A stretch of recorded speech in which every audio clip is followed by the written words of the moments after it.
নমস্কার বন্ধুরা, তিয়াসাস রেসিপিতে সকলকে স্বাগত জানাই। নিরামিষ এই পনিরের রেসিপিটা আপনারা একবার হলেও বাড়িতে বানিয়ে নিতে পারেন। এটা বানানো যতটাই সহজ, খেতেও ততটাই টেস্টি হয়। আর এটা খুব কম সময়ের মধ্যে বানিয়েও নেওয়া যায়।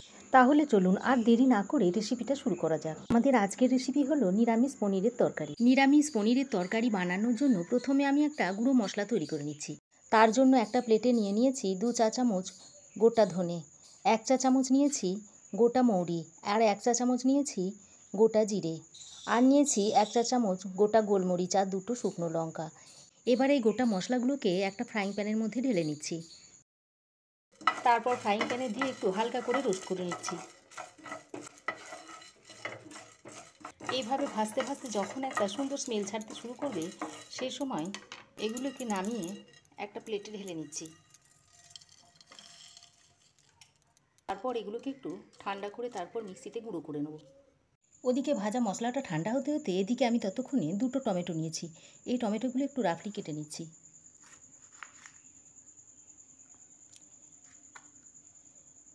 দেখুন, এইভাবে একটু টুকরো করে নিচ্ছি।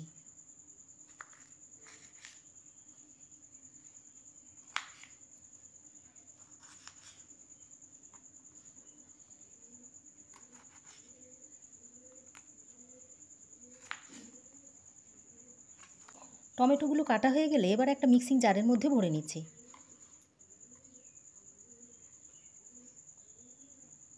এবার আমি একটু আদা কুচিয়ে নিচ্ছি।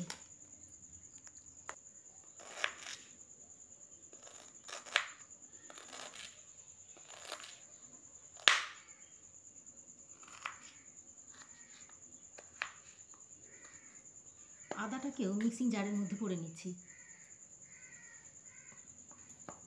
ওর সঙ্গে দিয়ে দিচ্ছি একটা কাঁচা লঙ্কা, 5-6টা কাজু নিয়েছি, এগুলো এখানে দিয়ে দিচ্ছি।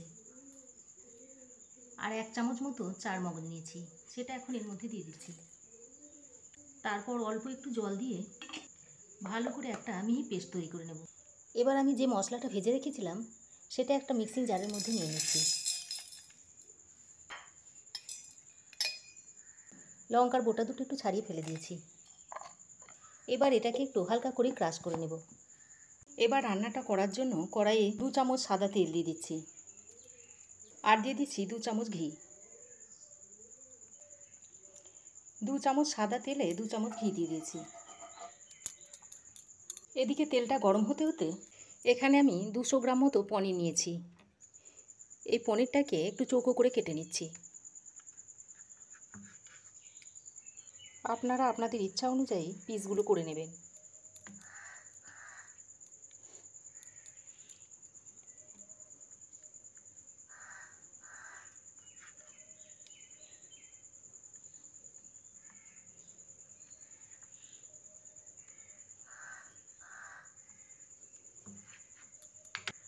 পনিরটাকে এরকম করে পিস করে নিয়েছি। এবার গরম তেল ও ঘিয়ের মধ্যে পনিরগুলোকে দিয়ে দিচ্ছি।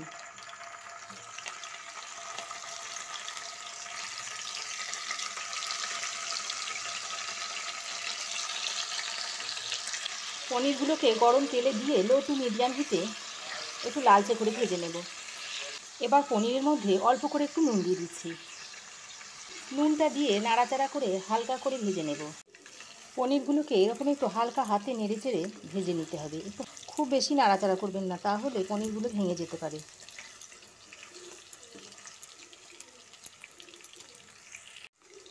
পনিরগুলোকে এরকম হালকা করে ভেজে নিয়েছি। এবার তুলে নিচ্ছি।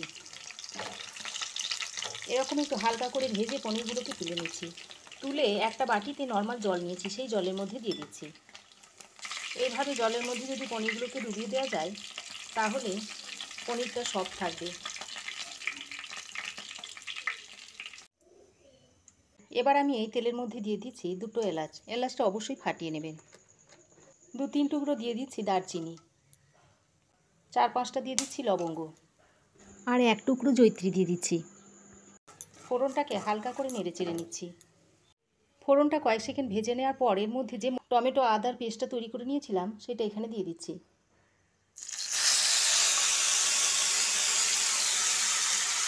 মিক্সিতে যে মশলাটা লেগেছিল সেটা ধুয়ে অল্প একটু জল দিয়ে দিচ্ছি। তারপর মশলাটাকে ভালো করে নেড়ে চেড়ে কষিয়ে নিচ্ছি।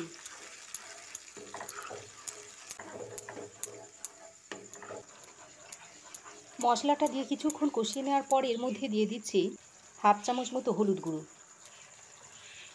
2 চামচ দিয়ে দিচ্ছি কাশ্মীরি লঙ্কার গুঁড়ো। এটা আমি রঙের জন্য দিয়ে দিলাম।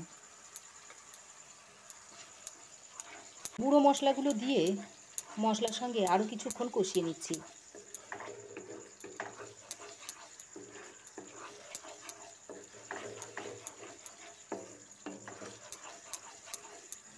গুঁড়ো মশলাটা দিয়ে বেশ কিছুক্ষণ কষিয়ে নেওয়ার পর আমি এটাকে একটু ঢাকা দিয়ে কষিয়ে নিচ্ছি। ঢাকা দিয়ে 5 থেকে 7 মিনিট মতো কষিয়ে নিচ্ছি। এতে যেহেতু কাজু বাদাম দেওয়া আছে তাই একটু ছিটকে আসতে পারে, তাই আমি ঢাকা দিয়ে একটু কষিয়ে নিচ্ছি। দেখুন মশলাটাকে আমি 6-7 মিনিট ঢাকা দিয়ে কষিয়ে নিয়েছি। মশলাটা কষিয়ে নেওয়ার পর দেখুন মশলা থেকে তেল ছাড়তে শুরু করেছে। এবার এ পর্যায়ে আমি স্বাদ মতো নুন আর একটু চিনি দিয়ে দিচ্ছি। যেহেতু আমি টমেটো দিয়েছি তাই স্বাদের ব্যালেন্সের জন্য চিনিটা দিয়ে দিলাম। তারপর মশলার সঙ্গে আরও একবার ভালো করে মিশিয়ে দিচ্ছি। নুন চিনিটা মিশিয়ে নেওয়ার পর এখানে আমি অল্প একটু জল দিয়ে দিচ্ছি। খুব বেশি জল দেব না, এটা একটু মাখো মাখো মতো হবে।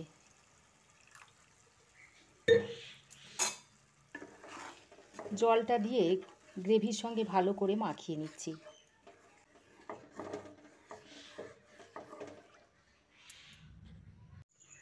আর এই পর্যায়ে আমি 2 চামচ মতো টক দই নিয়েছি।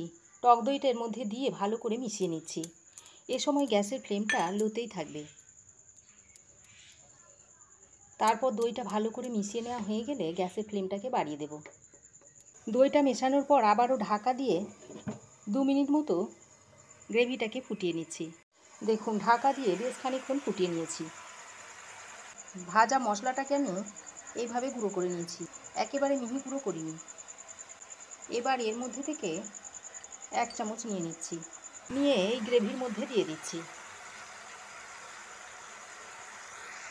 আর দিয়ে দিচ্ছি একটু কসুরি মেথি, দিয়ে গ্রেভির সঙ্গে ভালো করে মিশিয়ে দিচ্ছি।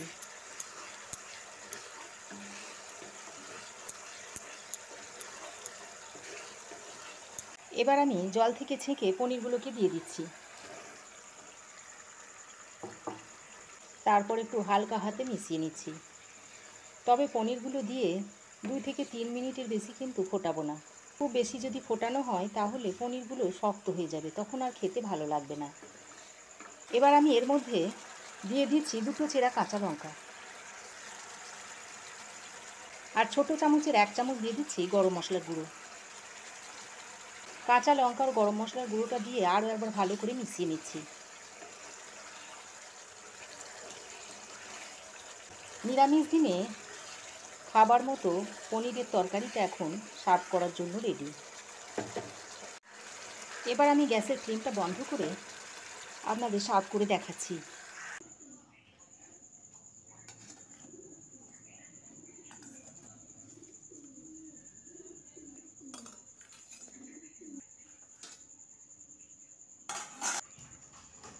তো আমার এই আজকের নিরামিষ পনিরের রেসিপি আপনাদের কেমন লাগলো অবশ্যই কমেন্ট করে জানাবেন। ভালো লাগলে একটা লাইক ও শেয়ার করবেন। পাশে থাকা বেল আইকনটা অবশ্যই প্রেস করবেন। আর আমার চ্যানেলে নতুন বন্ধু হয়ে থাকলে প্লিজ চ্যানেলটা সাবস্ক্রাইব করার অনুরোধ রইল। আজ এ পর্যন্তই। আবার দেখা হবে নতুন কোনো রেসিপি নিয়ে নেক্সট এপিসোডে। সে পর্যন্ত ভালো থাকবেন, সুস্থ থাকবেন। ধন্যবাদ।